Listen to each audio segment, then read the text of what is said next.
Right. Hi, everyone. Welcome to the PPO series discussion with Prepzone. And today with us, we have Divyam, who was with Prepzone last year and he made it to IIM Calcutta. And after that, he had a summer shortlist at McKinsey. And finally, he got a PPO from McKinsey. So, hi, Divyam. Welcome. Hi Vishwas, thanks for such a good introduction. So, how are you, Divyam? I'm good. So the campus, we are just going to campus next week, so pretty Oh, nice. excited and feeling quite good. Yeah. The main part about MBA, especially in the second year, is the campus life. So, True. hopefully there is no third wave and you get to enjoy. Yeah. Yeah. So Divyam, a lot of our viewers had asked us that what happens after you get into an MBA college. So we are doing this series where we discuss how to get a consult shortlist and how to convert that shortlist, then what to do during the summer internship to get a PPO. Okay. So if you could just guide us through your journey, like how did you prepare, how did you go about first the shortlist? Okay. So basically, shortlist is purely done on CV. Uh-huh. So before, once we enter MBA college, immediately after perhaps 2 3 weeks, we start making a CV, Okay. and on basis of that, all the top consulting firms would be shortlisting us, and thereafter the further procedure goes. But since we are just talking about shortlist, let's discuss about CV. So Uh-huh. in CV, you would rarely be able to get anything written in the CV that you do after entering an MBA college, Okay. because that's just after 2 3 weeks, right? And Mhm. CV freezing would also be perhaps 1 to 2 months after you join. So you would not be part of any club or be doing any sports or extracurriculars as such. That's Mhm. why whatever you have done till the point you have reached a B school, that would be counted in your CV. Okay. So what should a person do about the CV to get a consult shortlist? I mean, what are the must-haves in the CV? Okay, so basically every consulting firms have a different way to look at the CV, and Mhm. there is no short way to say what a person should be looking at. But broadly, a consulting CV is very well balanced. Now, Mhm. when I say that, I mean there are few sections in a CV. First is your academic section, which is your grades. Then comes your scholastic section, Mhm. then comes your academics or any projects that you might have done in your undergrad, which would also include your work ex of basically internship or full-time job. Okay. Post that comes your positions of responsibility that can Mhm. be in your company or in your past colleges. And Okay. then finally comes your extracurricular activities, which is something, as the name suggests, that you have done apart from your studies, which can be Mhm. cultural activities, sports activities, volunteers, Okay. volunteering activities, etc. So Mhm. basically, the firms are looking for spikes in few of these sections, not all of them. Not everyone is supposed to be an national level sports player as well as a 10 pointer in undergrad, so that's not Correct. possible. But generally they want to look at diversity, and they want to see people who have excelled in few parts of these CVs, which ultimately reflect your life. So Okay. for me, the things that stood out was my work ex, which was in PwC for 2 years, and I had done some amazing projects there thanks to my colleagues there. And apart from that, my positions of responsibility and extracurriculars were also quite good. What was not very well was my CGPA from IIT Delhi. That Mhm. was a bit of averageish, and that so I would say that a lot of people have this wrong conception that to enter an consulting firm you need to have your best academics. But if you are compensating it by other sections, that's okay. But Okay. obviously good academics always help. Mhm. So yeah, that's it. They look for a balanced CV where you have spikes in few of these sections. So Divyam, when you say spikes, what is exactly meant by that spikes? Okay. So by spikes, I mean that you are excelling in that particular section. So when I say let's say you have a spike in your academics, which is your CGPA, then Mhm. either you are coming as an 8 pointer or 9 pointer from tier one institutes, or you are gold medalist of your respective colleges. You have Okay. amazing 10th and 12th marks, For Mhm. example, if I say you have a spike in positions of responsibility, you can be general secretary of your college or Okay, any other okay, position which is the highest POR available in your college. So that's understood. what I mean by spikes. Oh, okay, all right. Divyam, then this brings me to the next question. Like you said, you need to have a spike in academics, but many people have this conception or misconception that if you are from IIT, that helps. So, is it correct or is it wrong? I would say that so again it's very subjective. Like every CV tells a different story, right? Mhm. So if someone is from an IIT but they have a very low academics, that might Mhm. not help. Okay. It's no point if you are from IIT but you have a CGPA of 5 pointer. Mhm. And what And if you in are my case, not an IITian? yeah, sorry, if you're not an IITian and but still apart from academics, let's say apart from your CGP, you still have done a lot of scholastic activities. You might have some publications to with Mhm. associated with you. You might have done some amazing interns, foreign intern, things like that. So Mhm. obviously that can compensate you be from being from a tier 2 or a tier 3 institute. Okay. So I would say slightly does matter that you are from IIT because ultimately IIT IIMs give you a tag and Mhm. that helps you differentiate from other candidates. But at the same time, that's not everything. You need to Okay. prove further that yeah, I'm from Mhm. IIT. I still have a good academic record. Understood. Yeah. So even in my time, we used to see non-IITians also getting shortlisted. So Definitely. coming from the horse's mouth, if you have good acads and you have been the topper throughout or you are gold medalist, doesn't matter if you're not from IIT. Being from IIT helps in a way that it gives credibility that you had cracked an earlier exam. So it adds that credibility to your CV. But it's not the only thing. So there are many things. Like Shivam said, there can be spikes in other areas also and in acads also. So Shivam, like I have Divyam, converted Divyam, sorry. So no I was problem. just talking to my friend Shivam, so that's why. So yeah. So Divyam, now that you have converted CAT and you've converted a good B school, so what can an aspirant do to boost the CV? Yeah, so basically, it's very difficult to boost CV, within a span of 2 or 3 months, or Mhm. even less, I would say. After you get a college convert, you barely get 1 month or so. So, what I did was plan a master CV of my own, Okay. in which I had written all the points that could go in a CV from my class 8th or ninth. So that Mhm. gave me an idea about my CV, where I stand in each section, Okay. and then I did an assessment what which section I need to further boost. Mhm. For example, if someone is lagging in PORs, then unfortunately they can't do anything, right? But the opportunity to get PORs is over. Uh-huh. Similarly, for ECA, in an online setup, you might not be able to develop a new talent or new Mhm. hobby immediately. Correct, But correct. yes, if you do have some hobby, you can see if you can participate in some competitions or you can participate in case competitions. Those are some valuable CV points. Okay, There all are right. a lot of different companies that are giving PPI opportunities, like Mhm. PNG does give, so you can participate in that. All right. Okay. Or if you believe you have a weaker scholastic section, you can look at some courses, but again, there sometimes these paid courses are being done by almost everyone in the batch, so Mhm. they does not differentiate you, they are just a filler. Understood, understood. So, given that if say my result came out in Feb and March and my joining is in say June, so can I do Yeah, some sort of an internship possibly?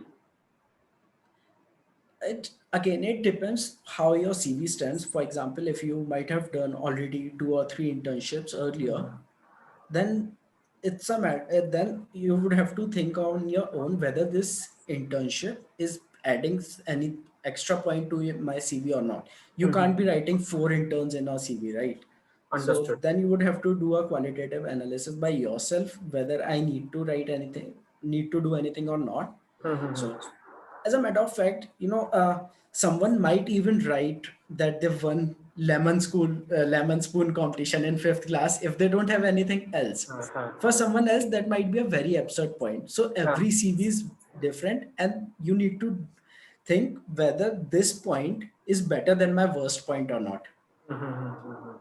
So very, very important suggestion here, Divyam, that every CV is unique in its own. Every person is unique, so their experiences are unique, and those experiences are unique to you. So don't go just out there comparing yourself to others. So others might have done something, but you might have done something else which you probably don't even realize. So like Divyam here said, you should start preparing a master CV for yourself and note down all the points, all the achievements that you've done and any achievement. So you should just list that down and then start categorizing them and then pick your best achievements. And then make sure, like Divyam again said, that is your achievement better than the worst? Only then it should be ranked higher. Otherwise, you can bucket it towards the lower end. So very, very useful tips, Divyam. And so, okay, now my CV is prepared. My CVs have gone out. I've got a short list. So what next? What should I do then? So, just after your CVs are going out, before the shortlist come, there is a significant time difference. Mhm. And what happens is, once you get a shortlist, immediately after that, around in a week or so, you would be having your buddy calls. Okay. So all the top consultants give you buddies, Mhm. and they might be evaluative or they might not be evaluative. But the idea is that these buddies help you prepare for your final partner rounds. Okay. No, it's always a good idea to be well prepared before you start interacting with your buddies, Okay. because you always want to leave a good impression, right? So you Mhm. don't want to be ill prepared. Mhm. So I would say, depending on your chances, you should start preparing a bit about consulting once you have finalized your CV. Okay. And when so in terms of consult prep, I mean the guesstimate and case prep, Okay. right? Okay. So now cases are also of different types. First, Mhm. I would just name the most important ones, which is profitability, GTM, Mhm. or go to market, which is also called as market entry. Then we Mhm. have growth, pricing, Mhm. and finally unconventional cases. Okay. Okay.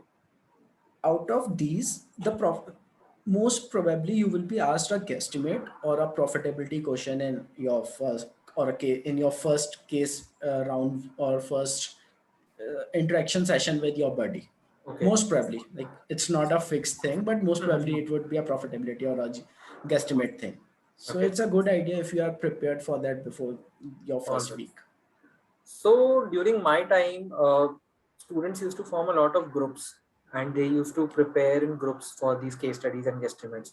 But now everything is online and chances of sitting in a room are less. So how did you prepare during the pandemic? I think by now everyone is used to Zoom meetings. We have classes with 100 participants, so True, true. the case group is generally of 4 or 5 people. So getting Mhm. them together is not that big a difficulty, and generally all the evenings are free. So that was not a major factor for us. We used to Mhm. come together in an online meeting and then discuss. And for this was for the whole group. And Mhm. one-on-one meetings can be either on Zoom or phone calls, whatever is preferable to the people. Understood, understood. So, but how did you form those groups? I mean, were these people you knew beforehand, or these were new people? Okay. Yeah. So it's something of a, hit or miss thing. Ha ha ha. You can't for sure know who are the best people around you. You Correct, talk correct. to your friends, you probably get to know someone who is interested in consulting, and then you form that group with you add that person in the group. They might know someone else. So basically the idea is to identify like-minded people who are friendly with you, but not so close friends that you would eventually end up wasting a lot of time. But but I think that doesn't happen in a B school. It used to happen with us a lot in undergrad. But yeah, the basic idea is to get friendly people around you whom you are comfortable talking to and who Okay, also share a passion of consulting with you. all right, fine. So again, that brings me to the next question that you have done your prep. Now buddy calls start happening. So we used to have a lot of networking events in campus, which used to be like you used to have like 4 or 5 buddies who used to come on the campus, visit the campus, and interact with the shortlisted people. So again, does that happen online?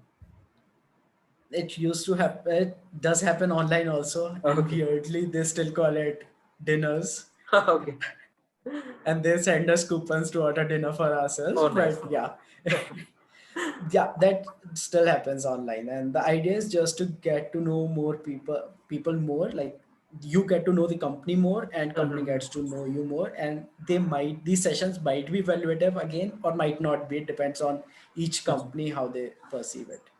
So now what people ask us is like, I am an introvert and I'm not good at talking on these networking events. So what should I do? Yeah, that's a very good question, and I feel very closely associated to it because uh, I'm an introvert, right? Mm-hmm. So, but being an introvert doesn't mean then that you are shy. So Mm-hmm. there is a big difference in being an introvert as well as being a shy person. If you are a shy person, you might not like consulting because it's all about networking, talking to random people, talking to your colleagues.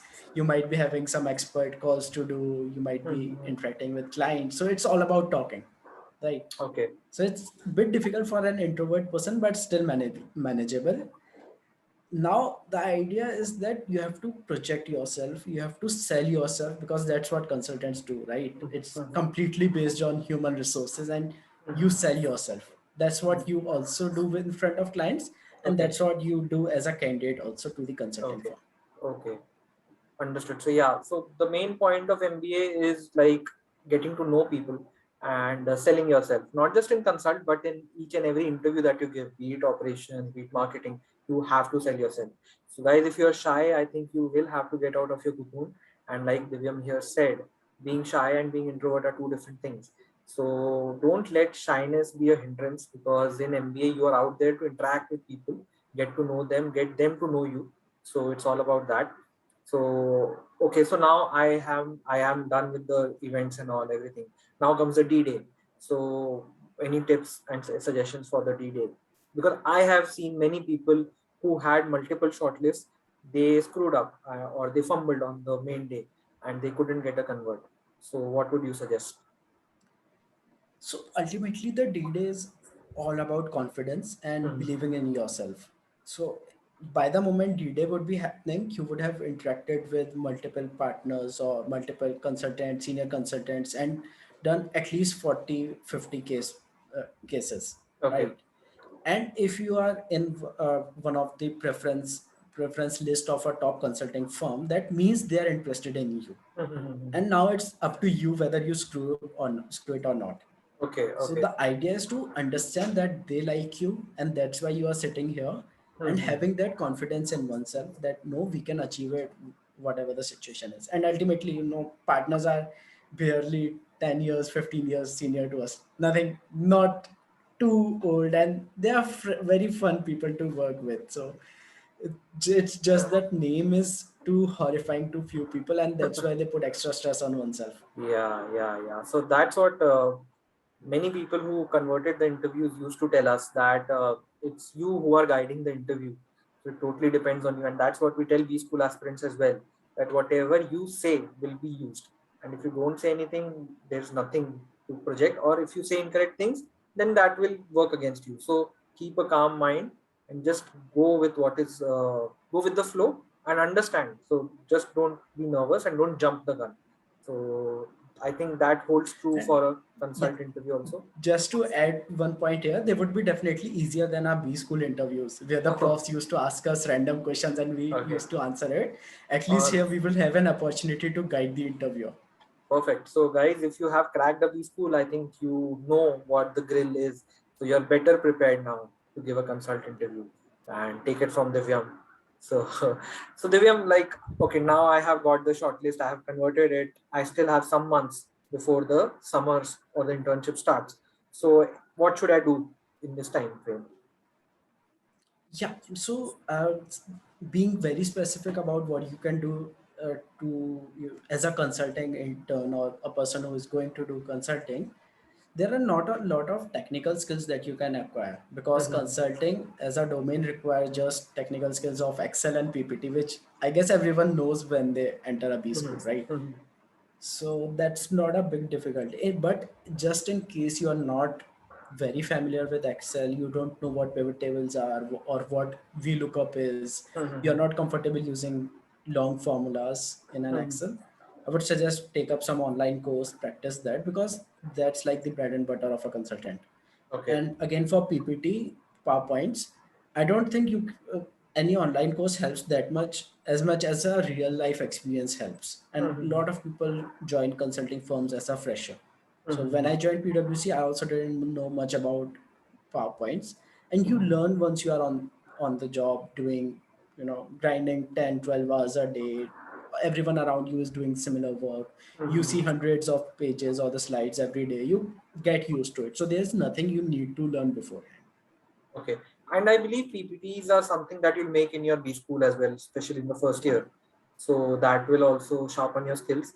And there must be PPT courses as well, because I had one in the third term. Okay. In IMC, we have one Excel course. We don't have PPT course as such, Mm-hmm. but a lot of, as you said, a lot of our projects are based on PPTs, and since now it's online, the Mm-hmm. presentations are even more important. So I think some a B school aspirant is definitely well versed with it. Understood. Yeah. And one suggestion from my side is that your PPT should always tell a story. So Definitely. make sure that you understand what the story you want to say, and you're able to project that in a slide, in the slides rather.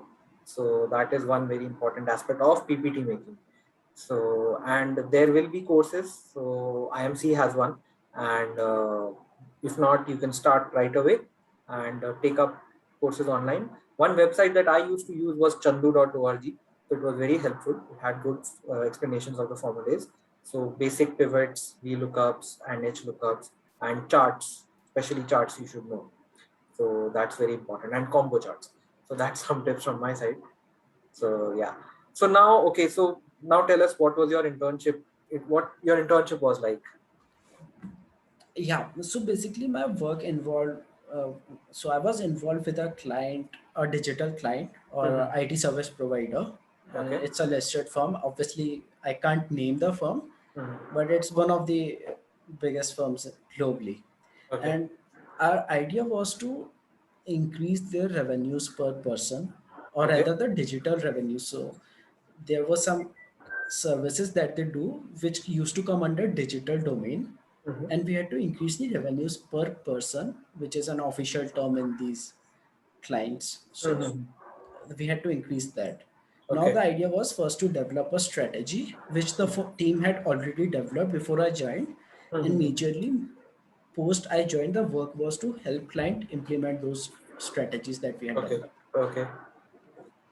Okay. So, so what would you say? So, I understand that you cannot talk much about your client or your work, but some generic tips if you want to give out, that okay, these are some things you need to take care of, and these are the definitely don'ts you need to take care of. Okay. So I would start with a don't. Don't Mm-hmm. compare your internship with anyone else, Mm-hmm. because every project, every client, every intern would be working on a different problem statement, and they would be Mm-hmm. having vastly different experiences. Mm-hmm. For example, I was worried for 3 or 4 weeks in my internship that I was not doing enough work, Okay. and I was barely scrapping 6, 7 hours a day, Okay. which Okay. is ridiculously low in a consulting firm, right? True. When True. people True. around you are doing 12 to 14 hours on an average and you are doing 50% of that, you sometimes feel bad or scared what they will be judging you on. Mm-hmm. And that gives me my second do: continuously talk to your team members. Like, they are there to help you, and these firms actually spend a lot of resources on developing the interns and making sure the interns have the right experience of a top consulting firm. Mm-hmm. And intern is not a place where the company likes you and that's why you are intern. The Mm-hmm. intern is the perfect opportunity to for you to understand whether you like the company or not. And a lot of people actually miss that.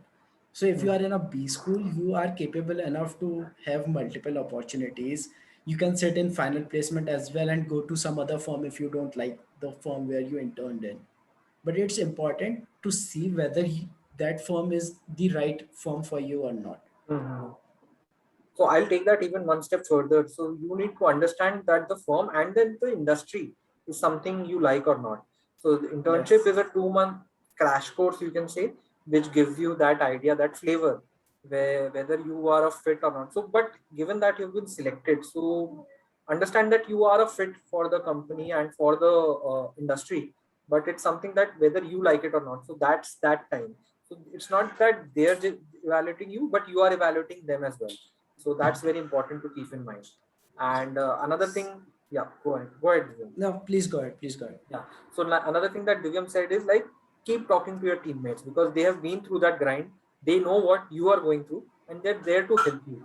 And so definitely talk to a lot of people, especially when you are under certain doubts or you are not moving forward or you have any sort of doubts in your mind. Just reach out to them, and they will definitely help you. So you are adding something to it, Divyam. Yeah. So consultants actually love to give and take feedbacks, and Hmm. that helps someone as a consultant to grow, because feedbacks are important for every industry, I guess. But since consulting is a very fast-paced industry, you become partner in like 8-10 years, right? So it's very Hmm. important that every day you are growing. You cannot be at a same level at for 1 year, and that's Hmm. why there is a culture of up or out, which is Hmm. basically you improve or you go out. Okay. Okay. And that's also very valid in internships. Some firms have proper structured feedback Hmm. sessions or review sessions or not. Some firms don't. But Okay. just in case there is not enough feedback sessions, or let's say there is just one feedback session with your partner, you can ask your managers or consult your associates, junior associates, senior associates to give you feedback. Hmm. I had multiple feedbacks, like twice, one during my mid intern and one towards the end, with every one of my team member. Hmm. And the inputs I got in my mid-intern feedback actually helped me to improve in the second half. And the biggest thing that stood for me was I actually worked on the feedback that I had received from my partner or the engagement director. Their Okay. exact words towards me in the end was that they could see that I have put in a lot of effort to improve on their feedback, and that's what made me differentiated helped me differentiate from other interns, I guess. Okay, okay. So yeah, so feedback is definitely very important because feedback is kind of, so you set those milestones in your project and you keep evaluating yourself against those milestones and get feedback on those milestones. That is very, very important. So if your manager or your partner is not available, then you can use your peer group or your team members again to Definitely. evaluate. So it's like a checkpoint whether you are in the right direction or not, and if you need course correction and what course correction you can do. So that definitely helps. And the earlier you get that feedback or suggestion for the course correction, the better. So that can only come if you're having regular talks with your manager and maybe above that. So that's very important. And before midterm, also try and get those feedback in place and understand what you're doing and why you're doing. So that's very important. So anything else, Divyam, you want to add?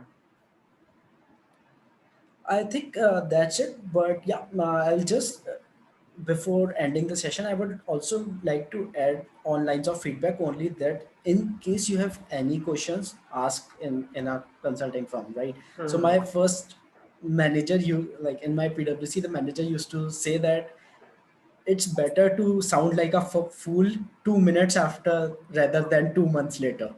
So Correct. you should Absolutely. not work on a wrong problem statement, and after 2 weeks or 2 months, you are giving a wrong solution.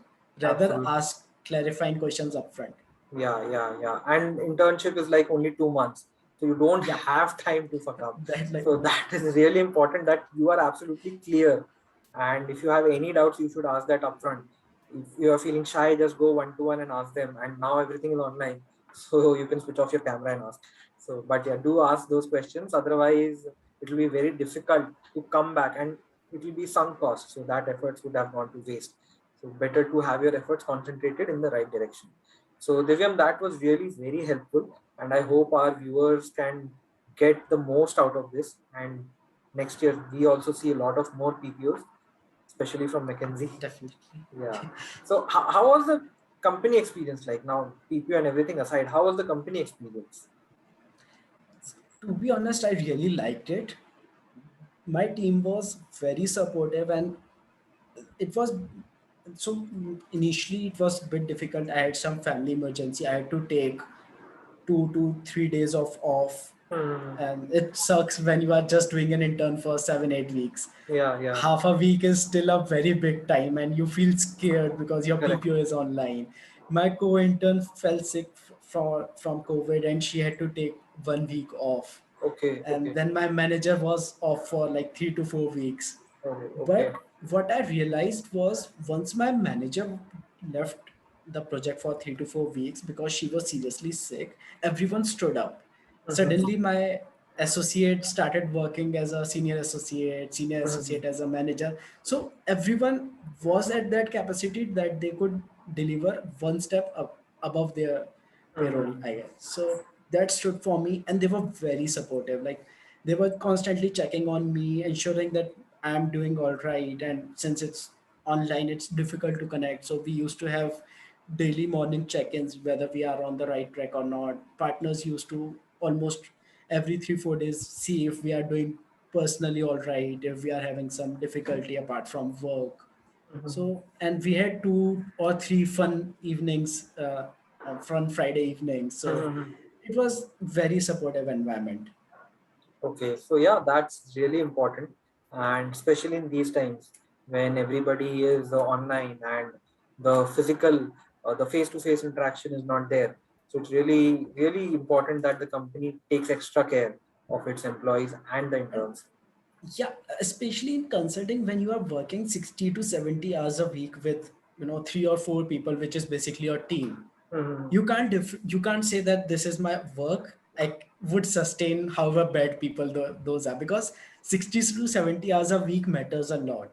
Mm-hmm. Those people need to be good at your level, and you need to be associated with them, right? So that's why it's also important to see if that company and the team are right fit for you or not. If you Mm-hmm. end up, if you are not a good communicator, or if you are a shy person, it's all right. Or if you might not become a good consultant, but there are a lot of different opportunities out there. So it does Mm-hmm. not make sense if your personality does not suit to be a consultant to go and fight for MVPs, because everyone is a different person after all. Absolutely, absolutely. And consulting is, at the end of it, consulting is not the only domain. There are multiple Definitely. domains and multiple opportunities. So find what works for you.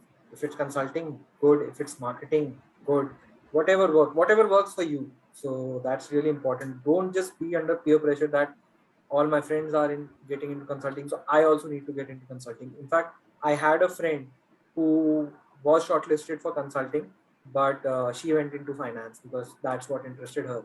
So definitely understand, and these 2 months or 8 weeks are just for this purpose only, that you understand what is working for you and the company understands you. So Divyam, thank you so much for those for your time and those tips and suggestions. And again, I hope people take positives and make the most out of this. So thank you for connecting. Thank you, Vishwas. It was Okay, pleasure.